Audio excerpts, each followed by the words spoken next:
What makes a game great? The answer to this question isn't always necessarily the same as the answer I'm about to give, but let's brainstorm. When I consider a game great, it normally has a few of the following. Unique and complex gameplay elements, sprawling but somehow efficient level design, great artistic visual style, and a thinking man's story and setting. But most of all, the one foolproof thing that can always prevent your game from being a stinking pile of maggot-infested garbage that only drunk raccoons would touch is hard work. Hydrophobia Prophecy has each of the first four things I mentioned. It has gameplay driven by unique physics-based fluid technology, and gunplay mainly based around using the environment to your advantage. The levels take place in a city-sized cruise ship. The water physics model is fantastic and the particle effects are fantastically detailed. The story and setting deal with such mature subjects as global warming, terrorism, and genocide. None of these things carry weight though, because the game itself is absolutely horrible. This thing is filled to the brim with unique ideas, but every single one of them comes out amateurish and half-baked. Every single asset seems to have been polished by the divine work of Oscar the Grouch. Of course, the single most noticeable part of the game is its water physics, and just about every bit of it is designed around them. The problem is that this incredibly interesting technology only gets in the way of every part of the game. Occasionally, there are opportunities to, say, flood a few enemies or put out fires by remotely opening doors, but these are almost always scripted with no alternative solutions that let you be creative. You know, like you'd want to be in a game that features fully dynamic fluid simulation. Almost all of the water in the entire game seems to be there simply to impede your progress, but not in a challenging way or in a frightening way. It just makes you move more slowly, and that's it. If a hallway is flooded waist-high with water, all that means is that you have to trudge down it like you have a pole in your butt. It doesn't help that the controls are unstable either. When you're trying to make quick movements, everything feels feebly slow.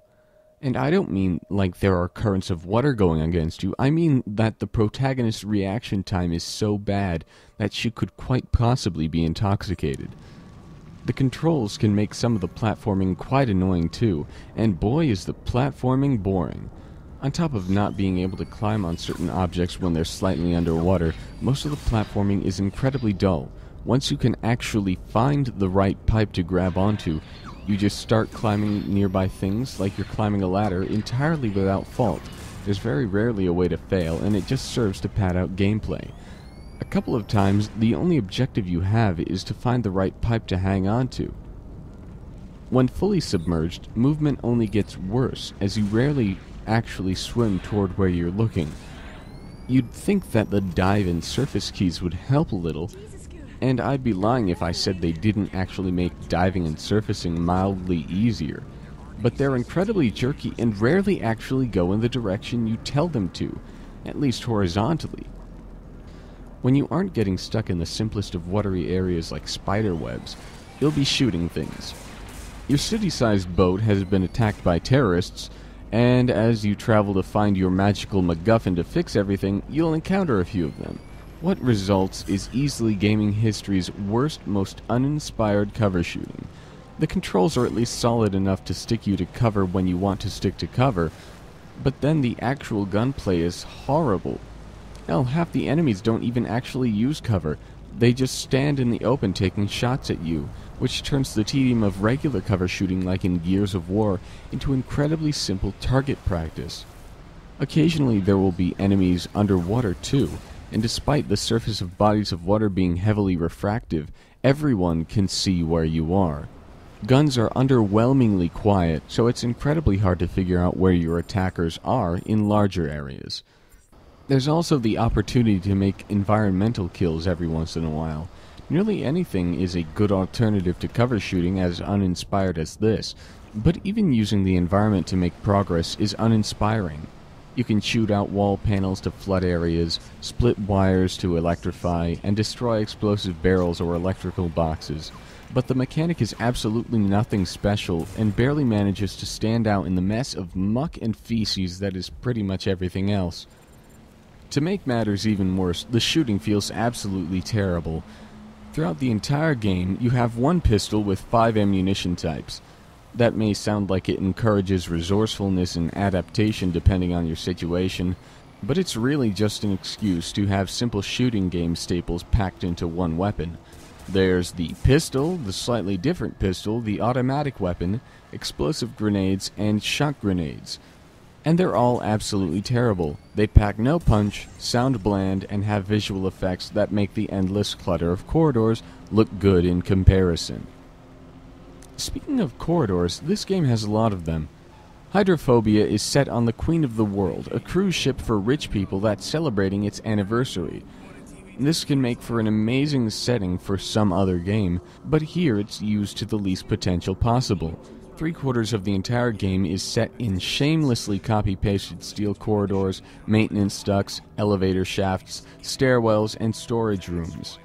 There are a few areas that actually have creativity put into them, such as a shopping center or a plaza, but these don't make up for the gaping artistic black hole that the rest of the game is. You don't even get to go topside and see the ocean. Everything is that limited. The only really good thing I can say about Hydrophobia is that the water looks nice, as do some particle effects such as fire or smoke, but even that's ruined by the absolutely terrible engine the game runs on. Sure, it makes things look shiny and there aren't any loading screens, but the optimization is consistently poor. Large bodies of water can trash your frame rate, and don't try lowering your settings, it'll delete your save game. Or at least that's what it did to me. And even then it won't really help that much. Environments are ugly, generally low resolution, and as always uninspired. Character models aren't that great either. Their only saving grace being their little detail animations, like the protagonist holstering her gun after a while, or throwing her arms in front of her face when water comes her way. Of course, no terrible game with neat ideas would ever be released without having a story whose sole purpose is to be silly and get in the way. And once again, it's the victim of having great ideas and then squashing them to a Call of Duty level of absurdity. Global warming, terrorism, and genocide. Yep. Abandon all maturity, ye who enter here, as these very real concepts are mentioned mostly in passing and then thrown aside to make way for heavily cliché narrative full of awful characters that is guaranteed to kill brain cells. The setting is the result of global warming and population flood, a large city built for the wealthiest 0.5% after the rest of the world has undergone flooding or population density increase. But there's really no more background than that. The terrorists who attack call themselves Neo-Malthusians, followers of the 19th century scholar Thomas Malthus, who wrote about population and how it will grow or shrink in response to certain stimuli. I think I just gave you more background than the game ever really does, actually. There is a big ship that is attacked by terrorists, and that's really as far as the story actually goes. You'd think that with the history it paints, and the name these bad guys have taken, there would be some deep ideas to consider, but there are no moral dilemmas. In fact, despite the massive moral gray area the game is deliberately set in, everything is ridiculously black and white. The offenders are portrayed not as human beings with insane goals driven by hate, but more like one-dimensional kids' show villains. Their agenda is global genocide, and there is nothing interesting about it. The marks they leave behind are more akin to angsty YouTube comments rather than actual threats. And their leader is nothing more than an old lady with a bloodlust and a horrendously fake German accent. There's no misguided hate based on some dead guy's writing, just people being evil for the sake of being evil. Likewise, the characters on the good side are pathetic and forgettable. Kate Wilson, the protagonist, is a whiny girl stereotype who reacts with horror at everything she sees, just about. A good example of this is when she uncovers hidden graffiti of a frowny face with its eyes crossed out that reads, "Save the world, kill yourself," and squeals about it being some sort of horrible message.